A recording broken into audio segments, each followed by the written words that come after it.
توی چین بریم یه باشگاه بوکس ببینیم چه جوریه. تاکسی گرفتم، حرکت کردم به سمت باشگاه، رسیدم و دیزاین بیرون باشگاه خیلی واسم جالب بود. وارد باشگاه شدم، رینگ بوکس خیلی باحالی داشت، چیدمان دستکشاش که اصلا نگم براتون چقدر فوق‌العاده و جذاب بود. ولی داستان اصلا اینجا شروع میشد. فکر کردم من بلد نیستم، باند بوکسم و خودشون بستم واسم، منم خودم رو به بلد نبودن زدم. مربیشون داشت حال میکرد، استاد اصلیشون اومد جلوم که بهم میخورد یاد بده، ولی من دیگه رگ ایرانی میزده بود بالا. گفتم با بس دیگه. یه پدو گرفت اومد جلو، من با تمام قدرت میزدم، این پده میافتاد.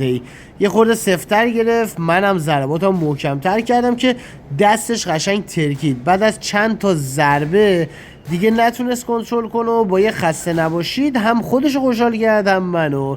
بچه‌ی باشگاه اومدن پیشم قبل اینکه بخوام کیسه رو بزنم و بعد از این من شروع کردم به کیسه زدن با تمام قدرت که نشون بدم کد تنکیه. دیدن حریفم نمیشم، پیرمرد اسکوید گیم آوردن. بعدش هم پول باشگاه رو دادم 59 یوان و بعدش هم دیدم بارون میزنه. یکی از همباشگاهی‌ها منو تا جایی که می‌خواستم برم رسوند.